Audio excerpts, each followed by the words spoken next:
नमस्कार। आइए सुनते हैं सुभद्रा कुमारी चौहान की लिखी कहानी मंगला। आज मंगला चली गई, मेरा घर सूना हो गया। ठीक उसी तरह जैसे बच्चे के उड़ जाने के बाद पक्षी का घोंसला सूना हो जाता है। चिड़िया बच्चे को पालती है। सर्दी, गर्मी और बरसात हर मौसम में बच्चे के लिए दाना पानी इकट्ठा करती है। तिल तिल कर अपने को मिटाती और बच्चे को बचाती है। बच्चों के पर फूटते हैं, वह बच्चों की उन्नति में खुश होती है, उन्हें उड़ना सिखाती है। परंतु ज्यों ही डैने मजबूत होते हैं, बच्चे माँ का सहारा छोड़कर घोंसले से कुछ दूर तक अकेले भी उड़ते हैं। इस डाल से उस डाल पर, इस पेड़ से उस पेड़ पर, और इस प्रकार एक दिन उड़ते उड़ते बच्चे उड़ जाते हैं। कहाँ, कौन बताए? सोने घोंसले में चिड़िया कैसे रहे? घोंसले के एक एक तिनके में बच्चों की याद समाई रहती है, जो एक दिन चिड़ियों को घोंसला छोड़ देने के लिए मजबूर कर देती है। और चिड़िया, बेचारी चिड़िया, अपने बच्चों को ढूंढने के लिए खुद भी किसी और उड़ जाती है। रह जाता है सूना प्राणहीन घोंसला। उसे बच्चों के साथ साथ चिड़िया की भी याद आती है, और प्रतीक्षा करते करते कभी किसी हवा के झोंके से समझौता कर तिनके तिनके अलग होकर अलग अलग दिशा में वह भी अपनी चिड़िया और अपने बच्चों की खोज में उड़ जाता है। न जाने कब से यह क्रम चला आ रहा है और अनंत काल तक चलता रहेगा। सब चिड़ियों के बच्चे उड़ जाएंगे और सब चिड़िया उन्हें खोजने के लिए उनके बाद घोंसला सोना करके उड़ जाया करेगी। पर बेटी को विदा करके माँ क्या करे? वह तो बेटी के साथ ससुराल नहीं जा सकती और न घर ही छोड़ सकती है। जिस घर की एक एक चीज में मंगला की याद समाई है, एक एक फूल पत्ती में वह दिखती है, उसी घर में आज मंगला नहीं और मैं हूँ। और फिर मंगला जैसी लड़की अनेक बार मेरे मुंह से निकला है। ईश्वर हर एक माँ बाप को मंगला जैसी लड़की दे। वह तो केवल मेरी लड़की न थी, मेरी सब कुछ वही थी। मेरी माँ, मेरी गुरु, मेरी मित्र और इसके बाद भी मेरी बच्ची। आज भी वह उतनी ही बच्ची है, परंतु उसके साथ साथ ज्ञान और शिक्षा के ऊंचे स्तर पर पहुंचकर भी अभिमान उसे छू नहीं गया है। वह अपनी परीक्षा के दिनों में भी घर का मेरा प्राय सभी काम करने के बाद पढ़ने बैठती थी, और आज मेरी मंगला चली गई है। ईश्वर उसे खुश रखे। मुझे ऐसा लगता है और बार बार मन में एक तूफान सा उठता है कि यह जो मंगला का विछोह मुझे इतना खल रहा है, तो क्यों? इस विछोह का सृजन तो मैंने अपने ही हाथों से किया है। मंगला तो विवाह की इच्छुक न थी और वह बार बार मुझसे यही कहती रही, अपनी गोद से तुम मुझे अलग न करो अम्मा। तुमने मुझे पढ़ा लिखा के इतना बड़ा बनाया है, तुमने अभी तक मेरे लिए कष्ट उठाया है, अब अपनी सेवा करने का अवसर दो। और मैं मंगला के विवाह के लिए बड़ी उत्सुक थी। अपनी बेटी को योग्य साथी के साथ करके निश्चिंत होना चाहती थी। उस दिन जब बीए का रिजल्ट निकला और मंगला पास हो गई अच्छे डिवीज़न और अच्छे नंबरों के साथ, तो मुझे कितनी प्रसन्नता हुई उस दिन। मंगला एक मजदूरनी की बेटी, स्वयं भी अपनी माँ के साथ मजदूरनी की तरह काम करने में कभी संकोच न करती थी। फर्स्ट डिवीज़न लेकर पास हुई। मैंने उसी खुशी में एक दिन मंगला से कहा, बेटी अब तुम बीए पास हो गई, अब मैं तुम्हारी शादी करना चाहती हूँ। कोई योग्य साथी तुम्हारे लिए खोज सकूँ तो मैं बिल्कुल निश्चिंत हो जाऊँ। संतान के प्रति माँ बाप की जो जिम्मेदारी होती है वह पूरी हो जाए। उस दिन मंगला ने इस बात को मजाक समझा, किंतु इस चर्चा को गंभीर होते देखकर वह मुझसे बोली, अम्मा तुम मेरे विवाह की चिंता मत करो, मैं विवाह नहीं करना चाहती। यह तो जरूरी नहीं है कि सभी लड़कियां शादी करें। मैं तो तुम्हारे ही साथ रहकर तुम्हारी ही सेवा करना चाहती हूँ। अभी तक तुमने कष्ट उठाया है, अब मैं तुम्हारे लिए कुछ करूँगी, तुम्हें आराम से रखूँगी। जब मैं कुछ करने धरने लायक हुई तब मैं विवाह करके कहीं चली जाना नहीं चाहती। एक माँ अपने बच्चे से इससे अधिक क्या कुछ और चाहती है। सच, मेरा मातृत्व तो सफल हो गया। मैं एक योग्य संतान की माँ हूँ। इससे मुझे बड़ा संतोष मिला। इस बेटी से अलग होकर मुझसे भी न रहा जाएगा, यह मैं जानती थी। पर इसी बीच सुदर्शन से भी कई बार मिल चुकी थी और सच तो यह है कि मैं सुदर्शन को भी प्यार करने लगी थी।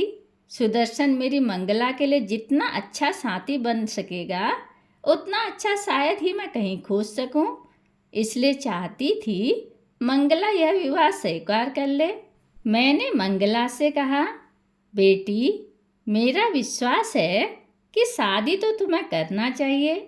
मैं सदा जीती न रहूंगी और तुम्हें एक साथी का अभाव खटकेगा।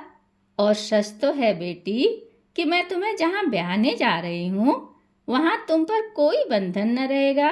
तुम जब चाहोगी तब भी मेरे पास आ सकोगी।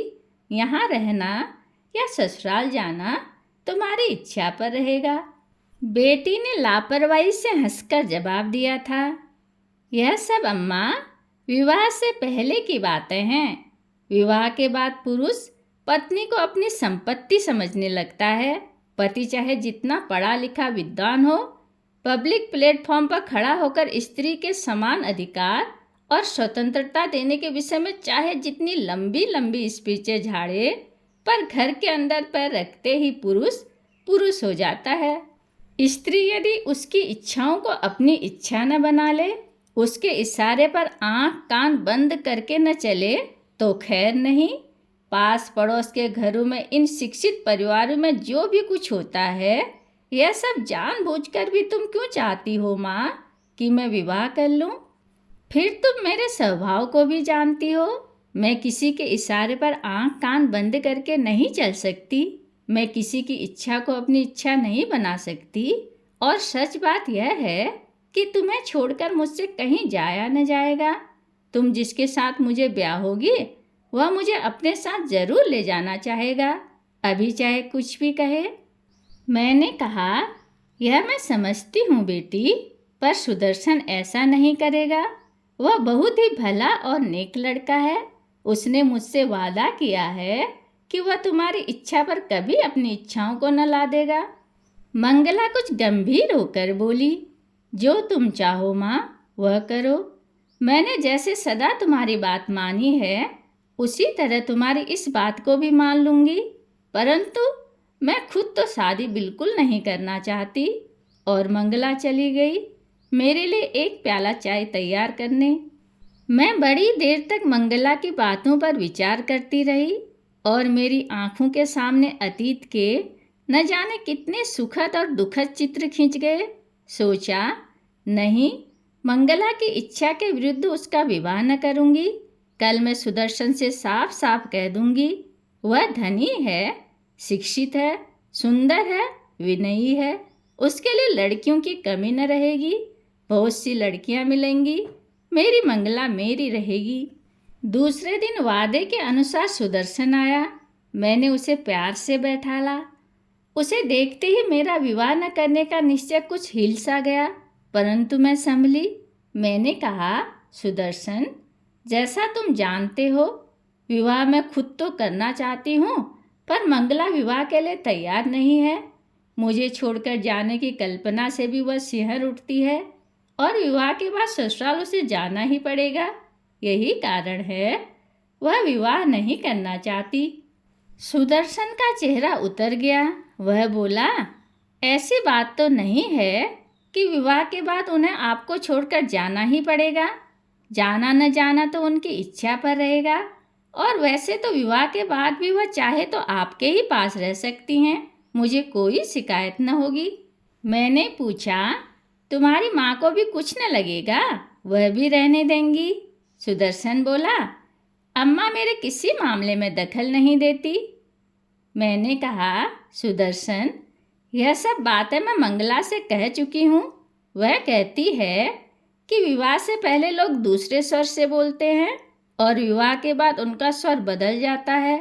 सुदर्शन कुछ हताश सा होकर बोला, वैसे आप लोग मुझ पर विश्वास ही न करें तो कोई चारा नहीं है, पर मैं कहता हूँ कि मैं जो कुछ कहता हूँ उस पर अमल करूँगा।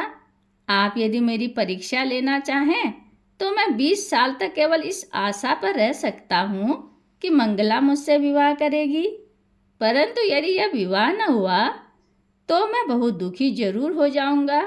दुखी होने पर भी मुझसे कोई अपकार न होगा, मैं रास्ते से अलग हो जाऊंगा।